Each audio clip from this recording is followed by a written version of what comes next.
मैं हूँ शाहिद काज़मी। पाकिस्तान को अम्मा को मुतहद किया है पूरी दुनिया में। आपके 16 अक्टूबर के सफ़र में थे, जैसा कि आपके चंद दिन पहले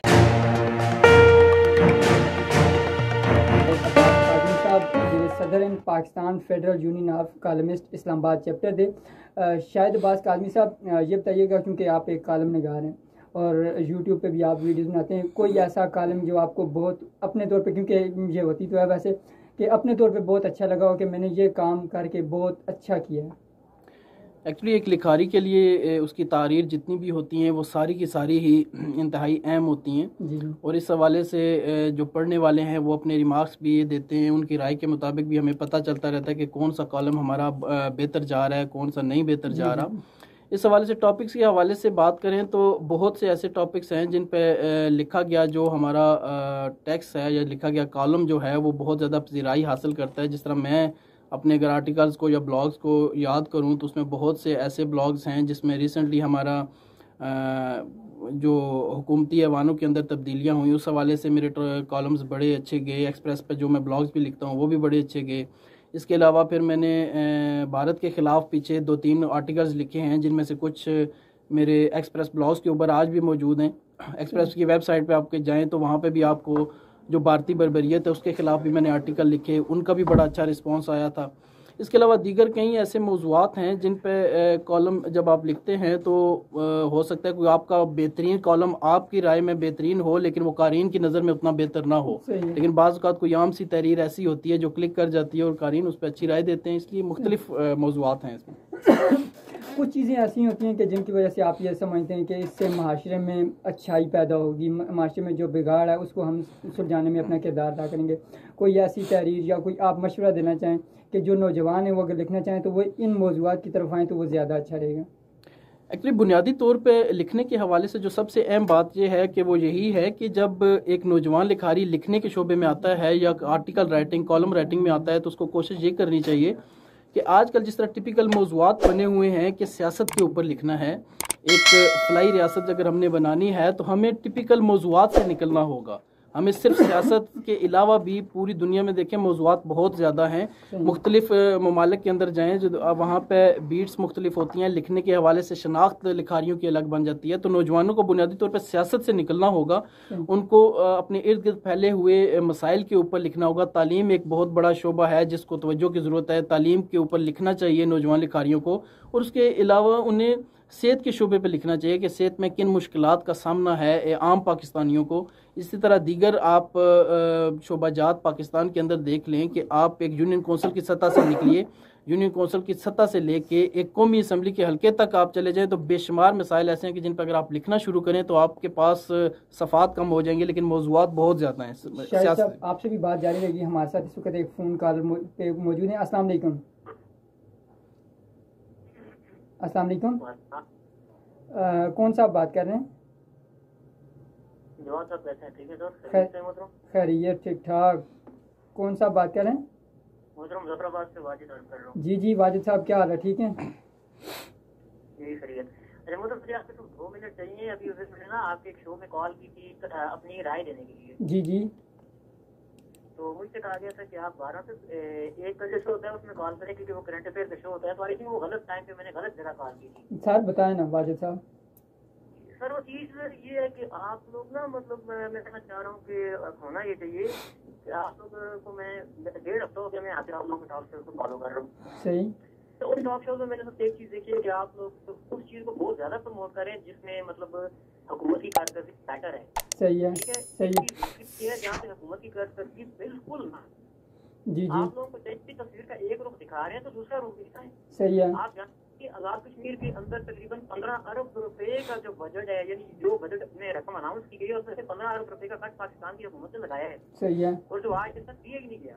सही है। बजट को ना देने की वजह से आए दिन धरने, हड़ताल, रोले रफली ये कुछ चल रहा है। आप जानते हैं पिछले दिन रावलाकोट में किस जगह पे क्या क्या हुआ और क्या क्या नहीं हुआ। जी मुजफ्फराबाद में भी हुआ, सारी जगह पे हुआ। रिप्रेजेंट करें। जी मुजफ्फराबाद में भी हुआ। और इस चीज़ के पे मैंने खुद प्रोग्राम किया। मैंने जो उसातिज़ा वाला मामला हुआ था मैंने उस पर प्रोग्राम किया और मेरी कोशिश भी थी कि उसातिज़ा कराम में से कोई फ़ोन पे होता, लेकिन उनसे हमारी बातचीत हुई थी।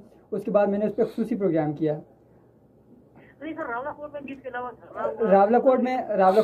रावलाकोट में आटे की किल्लत के हवाले से हुआ था, उस पर मैंने प्रोग्राम खुद किया हुआ है। तो सर काइंडली ना इस चीज को भी नोटिस में लाएं इंतजामिया की कि जो 15 अरब रुपए का कट लगाया गया, काइंडली वो बजट प्रोवाइड करें बीजेपी हुकूमत को। इसकी वजह से बहुत ज्यादा प्रॉब्लम्स हैं। अभी पिछले में आपका का भी मामला था, उनकी भी हड़ताल थी। जी उनकी भी है क्योंकि और आपके साथ जो काजी साहब बैठे हैं, काइंडली उनसे रिक्वेस्ट करूंगा कि एजेके के हालातों के ऊपर भी जो है वो काइंडली लिखें। सही है। अब इस पे वाजिद भाई हम इस पे आते हैं ना, इस पे हम डिस्कस करते हैं। मैं अभी आज़ाद कश्मीर पे अभी आ रहा था इस चीज़ के ऊपर कि हम क्या करें। बहुत शुक्रिया वाजिद साहब। ये वाजिद साहब है मुजफ्फराबाद से, और ये जब भी प्रोग्राम में कॉल करते हैं और बड़ी अच्छी किस्म की वहाँ से इंफॉर्मेशन भी देते हैं, और जो वहाँ के मसाइल होते हैं उनको निशानदेही करने में बड़ा अहम किरदार अदा करते हैं। जिस चीज़ पे अभी इन्होंने बात की वो ये थी कि पिछले दिनों उस्ताद कराम ने मुजफ्फराबाद के अंदर हड़ताल की। उनकी कुछ पे स्केल का मामला था, उसके हवाले से उन्होंने हड़ताल की। उसके अलावा साथ साथ एपका की हड़ताल कश्मीर में चल रही है, और हुकूमत आज़ाद कश्मीर का जो मौक़िफ़ है कि 15 अरब रुपये का कट लग गया हमारे बजट के ऊपर, तो वफाकी हुकूमत को चाहिए कि वो बजट फराहम करे। तो इसमें आप क्या कहेंगे, क्योंकि आज़ाद कश्मीर हुकूमत खुद कफील तो नहीं है, वफाक के ज़ेरे असर काम कर रही है, तो उनके लिए क्या चीज़ें ऐसी हो सकती हैं कि आज़ाद कश्मीर हुकूमत इन मुलाजमीन के लिए, और ख़ास तौर पर अभी जो पिछले दिनों बहरान आटे का पैदा हुआ उसके हवाले से भी काफ़ी एहतजाज हुए। जी बिल्कुल, और सबसे पहले मैं वाजिद साहब का शुक्रिया अदा करना चाहूँगा कि उन्होंने कॉल के ऊपर इस तरह मुझे मुखातब किया। और इसके बाद मैं जैसे थोड़ी देर पहले ऑफ एयर आपसे डिस्कशन भी मेरी यही हो रही थी कि पाकिस्तान के अंदर भी हम जो लिखारी हैं वो कश्मीर के हवाले से वो ऐसे हेल्पफुल हो सकते हैं कि बुनियादी तौर पे मैं बुनियादी तौर पे कश्मीर के लोगों को बहुत ज़्यादा सराहता इस वजह से हूँ, और ख़ास तौर पे जो लाइन ऑफ कंट्रोल के इर्द गिर्द लोग रहते हैं वो बहुत ज़्यादा दाद के मुस्तहिक इस वजह से हैं कि वो directly in the line of fire हैं और वहाँ पे वो अपने गुजर बसर कर रहे हैं। और इन हालात के अंदर वहाँ पे अगर कुछ इश्यूज़ आते हैं, जिस तरह आपने असातिज़ा का कहा और आटे के बहरान का कहा, यहाँ पे बुनियादी जिम्मेदारी बेशक एजेके गवर्नमेंट की आती है, लेकिन क्योंकि वो लोग इस वक्त टेक्निकली हम देखें तो एक फॉल्ट लाइन के ऊपर ऐसे हैं कि वो एक जंग ज़दा इलाका हम उसको कह सकते हैं कि हर वक्त वहाँ पे लाइन ऑफ कंट्रोल पे थोड़ी बहुत शोरश हमेशा रहती है। हमारा हमसाया क्योंकि उसको सुकून गवारा नहीं है, इस वजह से उसकी कोशिश रहती है कि वो हलचल सी वहाँ पे रहे लाइन ऑफ कंट्रोल पे। ऐसे हालात में बुनियादी जिम्मेदारी एजेके गवर्नमेंट की है, लेकिन जो सानवी जिम्मेदारी है वो वफाक के पाकिस्तान की इस वजह से भी आ जाती है कि वफाक के पाकिस्तान को खुसूसी नज़र उस इलाके पर रखनी चाहिए। हम पाकिस्तान के इस्टेब्लिश्ड एरियाज़ के अंदर अगर एहतजाज होता है तो उसको अगर थोड़ा सा नज़रअंदाज हो जाता है तो वो तोजी पेश की जा सकती है, लेकिन आज़ाद कश्मीर जैसे इलाके में जहाँ पे सहूलियात का अगर फुकदान है, वहाँ पे आज़ाद कश्मीर की हुकूमत के साथ खुसूसी गौर ना सिर्फ करना चाहिए वफाकी हुकूमत को, बल्कि इस हवाले से एक मखसूस पैकेज मुस्तकलन बना लेना चाहिए। मुस्तकलन इस वजह से कि वो लाइन ऑफ कंट्रोल पे जो लोग हैं या पूरे आज़ाद कश्मीर में जो लोग मुश्किलात का शिकार हैं, अब जिस तरह सर्द मौसम वैसे ही वहाँ पे शुरू है, तो इस मौसम के अंदर वो फंड ब्रुए कार लाया जा सके और मुस्तकलन पाकिस्तान के बजट के अंदर उनको मुस्तकिल तौर पे एक ऐसा फ़ंड बना लेना चाहिए जो वो शुमाली इलाका जात हो गए या आज़ाद कश्मीर के दूर जो इलाके दूर दराज के इलाके हैं वहाँ पे वो इस्तेमाल किए जा सके। इसी तरह से एक चीज़ और है जो लीपा वैली के हवाले से जो आपने बात की कि स्पेशल फ़ंड होना चाहिए खास तौर पर। लीपा वैली जो मुजफ्फराबाद से काफ़ी आगे है और बिल्कुल LOC वहाँ पर ही है, बस उसको LOC समझे कि वो हर वक्त इस भारतीय बर्बरियत का शिकार वो लोग भी रहते हैं, और नीलम वैली में भी यही हाल है। तो वहाँ के लोगों के एक बहुत बड़ा मुतालबा है कि टनल बनाया जाए, क्योंकि जब बर्फ़ होती है तो तकरीबन 4 से 6 महीने उनका राब्ता मुजफ्फराबाद से, यानी कि जो हमारा दारुल हुकूमत है उससे उस इलाके का राब्ता कट जाता है। हेलीकॉप्टर सर्विस तो चलती है लेकिन जीप या इस तरह से कोई गाड़ियाँ नहीं चलती। तो उनका भी एक बहुत बड़ा मुतालबा है, बड़े अरसे से उन लोगों के साथ भी वादे होते रहे, उन लोगों ने डिमांड की कि दिया जाए। अब उनके लिए हुकूमत पाकिस्तान को क्या किरदार अदा करना, क्योंकि बड़े अरसे से हुकूमत भी जो भी हुकूमत आती है या इलेक्शन आते हैं तो वहाँ पर जाकर वादा तो किया जाता है इन लोगों के साथ। तो अभी भी वहाँ पर मुतालबे ये चल रहे हैं। पिछले दिनों बर्फ़ लगी हुई थी तो वहाँ पर लोगों ने उस बर्फ़ में खड़े होकर एहतजाज किया कि हमें टनल दिया जाए ताकि जो लोग मर रहे हैं इसकी वजह से, बर्फ़ लगती है, रास्ता बंद होता है, वो अस्पतालों में नहीं पहुँचा सकते।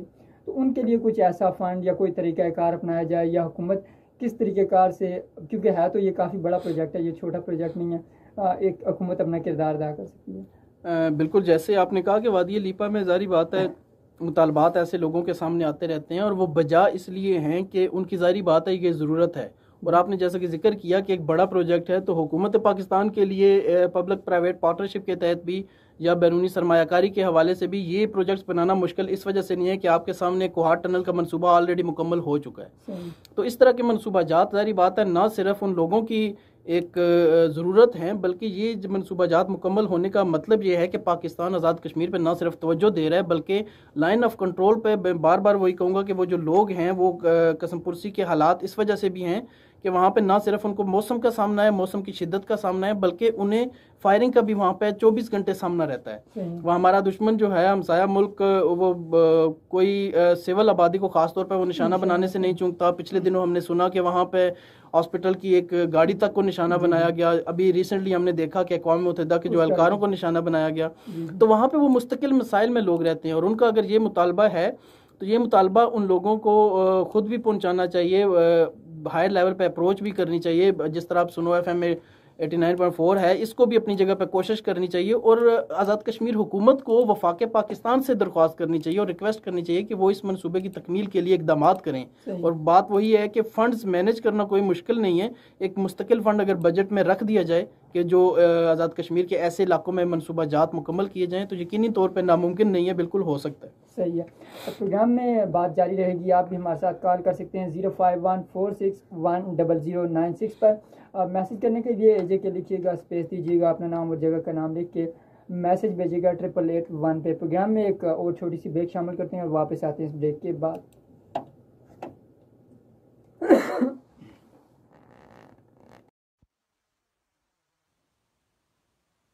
चाहे वो पाकिस्तान के अंदर हम जो मौजूद हैं लिखारी ये हों या आज़ाद कश्मीर के खित्ते से हों लिखारी, बुनियादी तौर पे जिस तरह मिसाल आपने आटे के बहरान की दी, आटे के बहरान पे लिखने के लिए सबसे पहली बात और बुनियादी नुक्ता यही है कि उस बहरान का पस मंज़र मालूम हो लिखारी को कि वो बहरान पैदा किन वजूहात की वजह से हुआ और फिर वो तलाश करे असबाब क्या हैं आटा बहरान के। जब वो असबाब तक पहुंचने की कोशिश करेगा तो लामुहाला आप देखेंगे कि जब वो तमाम असबाब जान लेगा तो उन असबाब के अंदर ही हल भी ऐसे मौजूद होंगे जो वो लिखारी, नौजवान लिखारी वो तजवीज़ कर सकता है कि इस बहरान के हल के लिए ये इक़दामात अगर अनाने इक़्तिदार संभाले हुए लोग अगर ये हल अपना लें तो यकीनी तौर पे इस बहरान से निपटा जा सकता है। इसलिए उस बहरान का पस मंज़र जानना बहुत ज़रूरी है कि उस बहरान पेश कैसे आया और मौजूदा हालत में जो अवाम को मुश्किलात का सामना है ये इनके असबाब क्या हैं और उन असबाब को कैसे दूर किया जा सकता है कि जो वजूहात हैं उस बहरान के वो ख़त्म हो सकें। और इसके लिए नौजवान लिखारी यकीनी तौर पे अपनी तहरीरों के अंदर वो तमाम वजूहात बयान कर सकता है कि ये आया क्यों बहरान। फिर जब उसके कंक्लूजन में जाएगा, वो अपनी तहरीर के कंक्लूजन में जाएगा, इख्तितामिया के अंदर जाएगा, तो वो वहाँ पे ये बयान कर सकता है कि ये मेरी ज़ाती तजावीज़ है, लिखारी की तजावीज़ हो सकती हैं कि इन पे काम किया जा सकता है तजावीज़ पे कि इस बहरान से ऐसे निपटा जा सकता है। और यकीनी तौर पे वो अपनी आवाज़, प्रिंट मीडिया वैसे ही अखबार आपको पता है कभी मरता नहीं है, हमेशा तारीख में जिंदा रहता है, तो वो किसी न किसी हवाले से वो मसला उजागर कर सकता है। जी सामीन, प्रोग्राम में हम इस वक्त जो है फेसबुक लाइव पर भी हैं और फेसबुक लाइव पर आप जो लोग हमें देख रहे हैं सुनो FM कश्मीर के पेज पर हमारे साथ प्रोग्राम में इस वक्त मौजूद हैं सैयद शाहिद अब्बास काज़मी साहब जो सदर हैं Pakistan federal union of columnist Islamabad chapter के। आज के दिन हम उनसे बात कर रहे हैं। शायद साहब एक चीज़ और बताइए कि आज़ाद कश्मीर के रहने वाले नौजवान जो हैं अभी आप क्या समझते हैं कि उनके लिए सबसे अच्छा टॉपिक कौन सा हो सकता है? क्योंकि एक तो इलेक्शन भी हो रहे हैं, आज़ाद कश्मीर में इलेक्शन आने वाले हैं, तो इलेक्शन की जो वोटर लिस्ट है उस हवाले से भी काम चल रहा है। तो आज़ाद कश्मीर के नौजवान अगर लिखना चाहें तो वो किस चीज़ पे बेहतर अंदाज पे लिख सकते हैं? बुनियादी तौर पे आप देखिए तो आज़ाद कश्मीर के नौजवान जो हैं उनके पास लिखने के लिए बहुत से मौज़ूआत मौजूद हैं। वो ना सिर्फ तहरीक आज़ादी कश्मीर को उजागर कर सकते हैं अपनी तहरीरों में, बल्कि जिस तरह आपने वोटर लिस्ट का नाम लिया वहाँ पे ज़ाहिर बात है जमहूरी ढांचा जिस कदर मजबूत होगा मसला कश्मीर के हवाले से भी उतनी ज़्यादा मदद मिलेगी। उसके लिए सबसे अहम बात यह है कि वोटर लिस्टों की तैयारी इस वक्त जैसा कि आज़ाद कश्मीर में आपके मुताबिक जारी है और वहाँ पे मरहला ये जारी है कि वहाँ पे लोग घर घर जाके वोटर लिस्टों की तस्दीक का अमल भी जारी है। वोटर लिस्टों के हवाले से सबसे बुनियादी नुकता यही है कि जब एहलकार जो हैं या इलेक्शन कमीशन का अमला जो है लोगों के घर पे जाता है तो नौजवान इस पूरे अमल पे ना सिर्फ नज़र रखें बल्कि इस पूरे अमल में जहाँ पे उनको मसाइल नज़र आते हैं वो अपनी तारीर के अंदर उन मसाइल को उजागर करें कि इलेक्शन कमीशन की भी रहनुमाई हो सके, उस अमले की भी रहनुमाई हो सकते और आने वाले जो मुस्तकबिल में इलेक्शन है वो भी नौजवानों की मदद से वो बेहतर तौर पे हो सके और शफाफ अंदाज से हो सके। सही। इलेक्शन वोटर लिस्टों के हवाले से किस तरीके का से मतलब जो अभी कहा जा रहा है कि अभी जो वोटर लिस्ट है अभी जो काम जारी है वो ये है कि जो लोग फोत हो चुके हैं उनको पहले वोटर लिस्ट में से निकाला जाएगा, उसके बाद नए का इंदराज किया जाएगा। तो कुछ लोग ऐसे होते हैं कि जो इंतज़ार करते रहते हैं कि खुद ही हो जाएगा, शायद वो आगे पीछे होते हैं, उनका नाम नहीं दर्ज होता। तो इसमें कितनी हद तक जिम्मेदारी का मुजाहरा करना चाहिए? बुनियादी तौर पे इस वक्त लिखारियों की न सिर्फ जिम्मेदारी है बल्कि आम शहरियों की भी जिम्मेदारी होती है कि जब वोटर लिस्ट के तैयारी के मरहल में होती हैं उस वक्त क्योंकि एक रॉ मटेरियल निकल रहा होता है, उस पर सबसे ज्यादा और बेहतर अंदाज से काम हो सकता है। वहां से किस वोटर का नाम गलत तरीके से वोटर लिस्ट पे जा रहा है उसको भी रोका जा सकता है। इजाफी वोट किस तरह से शामिल हैं, फौत शुदगान जो हैं उनका नाम अगर वोटर लिस्ट में है उसको कैसे निकलवाना है, इस यहाँ पे जिम्मेदारी आम शहरियों की भी है। अगर एक खानदान का बुजुर्ग फोत हो गया या कोई भी शख्स फोत हो गया, उसका नाम वोटर लिस्ट में मौजूद है, तो बोगस वोट्स को खत्म करने के लिए सबसे बुनियादी मरहला आम शहरियों के लिए भी है, उनके इर्द गिर्द रहने वाले लोगों के लिए भी, कि वो उन वोटों की निशानदेही करें कि उनको वोटर लिस्ट से खत्म किया जा सके। और ये तमाम जो मराइल हैं ये तय उसी वक्त किए जा सकते हैं जब वोटर लिस्टें तैयार हो रही होती हैं। जब ये फहरिस्तें तैयार हो जाती हैं, उसके बाद जब आवेज़ा हो जाती हैं मुख्तलिफ सरकारी महकमों के अंदर, इलेक्शन कमीशन के दफातर के बाहर, वहाँ पे भी नौजवान यकीनी तौर पे इसमें अपना किरदार अदा कर सकते हैं कि बोगस वोटें निकाली। अभी हमारे साथ फोन कॉल पे मौजूद है। अस्सलाम वालेकुम।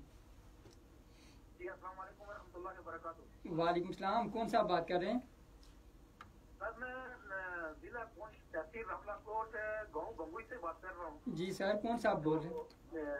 बहुत अच्छी बात है। मसूद नाम है मेरा सर। जी मसूद साहब। इस वक्त आपको पता है कि मैं ऐसी जगह रखता हूँ जहाँ से सरदार पनवेल इलियास साहब, हमारा एक ही खानदान, एक ही जगह से रहने वाले हम लोग हैं। जी। तो एक बहुत बड़ी खुशी की बात है कि ऐसे हमारे काफी एमपीओ ने उनकी हुई है। तो एक है, आपको पता है कि बंगोई के अंदर एक बहुत बड़ा हॉस्पिटल बन रहा है, वो सरदार पनवेल इलियास साहब बना रहे हैं। फिर उसके बाद आजाद कश्मीर के अंदर जो बेरोजगारी का खात्मा उन्होंने किया, एल्फिनेमी ग्रुप वहाँ से इन्होंने अपना रोजगार का सिलसिला शुरू किया था। तो एक आजाद कश्मीर की जो एक सियासी एक्टिविटीज जो हुई है, जो इन हुए, तो मैं एक अपने उनके हवाले से मैं इसका कहूँगा कि इंशाल्लाह आजाद कश्मीर से बेरोजगारी का खात्मा करेंगे। और ये हमारे लिए एक अच्छा मैसेज जाएगा कि ऐसे जरखेज मट्टी जहाँ से हमारे जो हमारा समीर इलियास साहब का ताल्लुक है, तो मैं उनके हवाले से भी बात करना चाहता था। तो बाकी सर ये है कि मैं इस बात जरूर कहूँगा कि आजाद कश्मीर में इस वक्त तामीर और तरक्की बिल्कुल जाम है। आटे के लिए हमारे लोग तड़प रहे हैं। रोटी जो हमारी जो नवाला है वो इस हुकूमत ने हमसे छीना। तो हम इस एहतजाजी जो आपका एक स्टूडियो है इस्लामाबाद से, मैं इसलिए आप शुक्रिया अदा करता हूँ कि हमारे जो गरीब लोगों की बात यहाँ पे सुनी जाती है। और इस पे मेरा ख्याल है हमारे हुकूमत वाला बिल्कुल आप हमारी बात वहाँ पे पहुँचा रहे हैं। मैं क्योंकि खास तौर पर जो गरीब लोग जो होते हैं उनके लिए आटे के लिए ज्यादा जरूरी होता है कि गिलगित के अंदर इस वक्त 630 रुपया मन आटा बिक रहा है। और हमारी आजाद कश्मीर की हुकूमत ने हमारे साथ सबसे माँ जगह सलूक किया। हमारे इस वक्त सरकारी जितने भी हमारे महकमे हैं, हमारे इस वक्त रोडों पे हैं, हमारे इस वक्त जो गरीब सबका रोडों पे है, हमारे क्लब के जो हमारे लोग हैं वो भी इस वक्त रोडों पे हैं। तो ये सिर्फ और सिर्फ उन्होंने उन लोगों को खुश किया, हमारे डीआईजी को खुश किया, आईजी साहब को खुश किया, उनकी तनख्वाहें बढ़ाई, उनकी मुरादें बढ़ाई। लेकिन हमारे ये लोग तमाम लोग हमारे अपने भाई थे, इनके साथ सलूक किया गया। और हमारा जो एहतजाज है कि हमारी हुकूमत जो फारूक हजर साहब उन्होंने आटा महंगा किया है, उन्होंने महंगा करके उन्हें वफा के जिम्मे डाला है कि वफा की तरफ से आटा महंगा हुआ। अदा की कसम से वफा की तरफ से कोई आटा महंगा नहीं हुआ। उनके साथ यहाँ पे सब्सिडी थी, सब्सिडी पहले मसूद साहब बहुत शुक्रिया आपका। मैं इस चीज पे बात करता हूँ और बताता हूँ। जी मैं आकर पे इजाजत चाहूंगा क्योंकि आपका बहुत शुक्रिया अदा करूंगा। खासतौर पर आप गरीब लोगों का ख्याल रखते हैं, उनकी कॉल लाइव कर देते हैं और मैं आपको मुबारक देता हूँ। नारे के साथ इजाजत चाहूंगा। कश्मीर बनेगा पाकिस्तान, पाकिस्तान जिंदाबाद, तहरीक आज़ादी कश्मीर जिंदाबाद, पाक आर्मी जिंदाबाद। इसी पे इजाजत चाहता हूँ। बहुत शुक्रिया जी मसूद साहब। ये जो मसूद साहब ने बात की कि आटे के बहरान के हवाले से जो इस वक्त जो चल रहा है, क्योंकि आटा पिछले दिनों 500 रुपये महंगा हुआ ना कश्मीर में फी मान के हिसाब से। तो जब 500 रुपये महंगा हुआ उसके साथ साथ ये हुआ कि फिर हुकूमत ने उसको 200 रुपये कुछ एहतजाज के बाद 200 रुपये सस्ता किया। और अभी कुछ कहा जा रहा है, एक कमेटी बनाई हुई है अप्रैल के महीने में, उसमें मजीद जो गैस में कमी लाई जाएगी। और पिछले कुछ दिनों फिर ये कर दिया गया था कि आटा लेने के लिए आपके लिए शनाख्ती कार्ड होना लाजमी था, हुकूमत ने यह भी कर दिया था। लेकिन अभी उसमें काफ़ी हद तक जो चीज़ें हैं वो क्लियर होना शुरू हो चुकी हैं। और उम्मीद यह है कि हुकूमत जो है आज़ाद कश्मीर के लोगों की बेहतरी के लिए मज़ीद इकदाम भी करेगी। आज़ाद कश्मीर की हुकूमत हो, वफाकी हुकूमत हो, वफाकी हुकूमत की तरफ से में सेहत कार्ड के हवाले से किया गया। और सेहत कार्ड जो आज़ाद कश्मीर के हर शनाख्ती कार्ड रखने वाले बंदे को मिलेगा। तो इसके हवाले से आप क्या कहेंगे कि आज़ाद कश्मीर के जो रहने वाले हैं, चूँकि हेल्थ कार्ड तो मिल चुका है, लेकिन उसके साथ साथ जो लोगों की डिमांड है, कुछ ऐसी चीज़ें कि मुख्तलिफ अस्पताल जो उन्होंने दिए हैं, कुछ अस्पताल तो दूर हैं, अगर उन अस्पतालों की हालत मज़ीद बेहतर की जाती वो ज़्यादा अच्छा था या हेल्थ कार्ड देना ज़्यादा अच्छा है? बुनियादी तौर पे अभी आपने मसूद साहब की कॉल के बाद कुछ अल्फाज का इस्तेमाल किया कि शनाख्ती कार्ड के तहत उनको आटा मिलना है। इस हवाले से ये अभी खत्म हो गया, ये पहले शर्त लगाई थी फिर खत्म कर। जो मेरी नस्ल के नौजवान है या आपकी नस्ल के जो नौजवान है, हम लोग अक्सर तारीख में पढ़ते हैं कि आज से 30-40 साल पहले कुछ ऐसा ही था कि चीनी आटा जब वो राशन डिपो से मिलता था और कतार में मिलता था। इसी हवाले से इसको अगर आप इंटरलिंक करें सेहत कार्ड के हवाले से, तो सेहत कार्ड के हवाले से अफादियत इस वजह से मेरा ज़ाती अंदाजे में कम इस वजह से है कि जब आप सेहत कार्ड एक बंदा जिस तरह आज़ाद कश्मीर का जोग्राफियाई सूरत हाल जिस तरह की है, वहाँ पर ट्रैवलिंग के लिए बहुत मुश्किलात लोगों को बर्दाश्त करनी पड़ी हैं। अगर 2 पहाड़ियाँ हैं, उन पर एक इंसान एक पहाड़ी पे रह रहा है और दूसरी तरफ अगर हॉस्पिटल है पहाड़ी पे, तो उस पर पहुँचने के लिए भी उसको पूरा दिन सर्फ करना पड़ता है। ये सफरी वहाँ पर मुश्किलात मौजूद हैं। तो सेहत कार्ड बेशक एक इंसान के पास अगर मौजूद भी है, तो बुनियादी तौर पे जो सेहत की सहूलियात है वहाँ पे जाना ही अगर उसके लिए मुमकिन नहीं है, तो वो सेहत कार्ड का उसको फायदा क्या होगा? इसके लिए मुख्तलिफ चीजें की जा सकती थी। जो पाकिस्तान के अंदर भी सेहत कार्ड हैं, वहाँ के हवाले से भी बतौर लिखारी मेरी राय हमेशा से यही रही है कि जिस तरह यूनियन कौंसिल की सतह पर रूरल हेल्थ सेंटर्स मौजूद थे, सही है, वो इसी तरह यूनियन कौंसिल की सतह पर बुनियादी मरकज़ सेहत का एक ढांचा जो कायम था आज इसी तरह आज़ाद कश्मीर के हवाले से सेहत कार्ड बिल्कुल एक अच्छी चीज़ है, गरीबों की बहुत ज़्यादा वहाँ पे मदद होगी।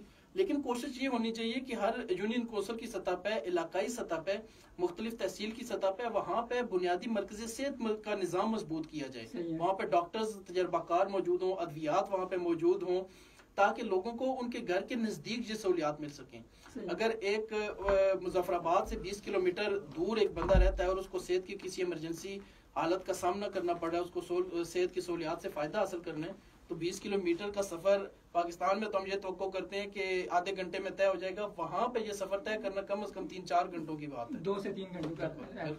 जो शायद साहब, क्योंकि हम फेसबुक लाइव भी थे, तो फेसबुक पर जो हमारे देखने वाले हैं, आप उन्हें क्या मशवरा देंगे? क्योंकि आज़ाद कश्मीर के लोग भी देख रहे हैं और दुनिया भर में फेसबुक क्योंकि इस्तेमाल की जाती है, तो जो हमारे कश्मीरी जो बैरून मुल्क रहते हैं, वो इस तहरीक आज़ादी कश्मीर के हवाले से और आज़ाद कश्मीर के हवाले से वो किस तरह से अपना किरदार अदा कर सकते हैं?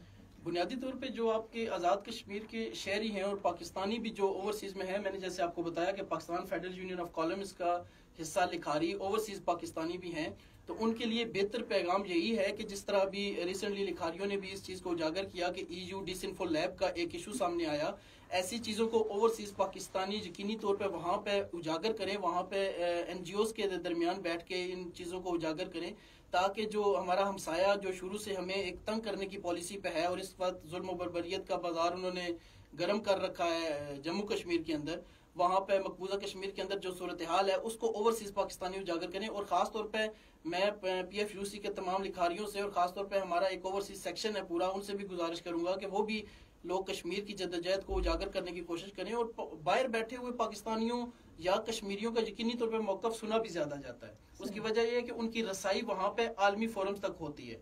जिस तरह EU डिसइंफो लैब का एक स्कैंडल सामने आया इंडियन क्रॉनिकल्स के नाम से, उस पर भी मैं यही जिक्र करना चाहूँगा कि ऐसे जो इश्यूज हैं, अगर हमारा दुश्मन उस पर 15 से 20 साल काम करके एक कितना बड़ा नेटवर्क बना सकता है, तो बैरून मुल्क पाकिस्तानी इसी मिसाल को मुस्बत तरीके से इस्तेमाल करें कि वो मुस्बत अंदाज से आपस में एक ऐसा नेटवर्क कायम करें कि वो मसला कश्मीर का इशू ऐसे अंदाज में उजागर कर सकें कि जो कश्मीरियों का हक भी है। इखलाकी और सफारती हमायत पाकिस्तान ने यकीनी तौर पर करने का ऐद भी किया हुआ है, और ओवरसीज पाकिस्तानी यकीनी तौर पर जैसे मईशत में अहम किरदार अदा करते हैं, इसी तरह तहरीक आज़ादी कश्मीर में भी वो अहम किरदार अदा कर सकते हैं। सही है। नुमान सलहरी साहब हमारे साथ फेसबुक के जरिए शामिल हुए, उन्होंने प्रोग्राम को पसंद किया और साथ कहा कि कश्मीर बनेगा पाकिस्तान। बहुत शुक्रिया नुमान साहब आपका। चूँकि फेसबुक पे देखने वालों से भी अब इजाज़त चाहेंगे, और जो हमारे फेसबुक पे देख रहे थे आप तमाम लोगों का बहुत बहुत शुक्रिया। हमारी इस वीडियो को लाइक कीजिएगा और शेयर कीजिएगा आगे।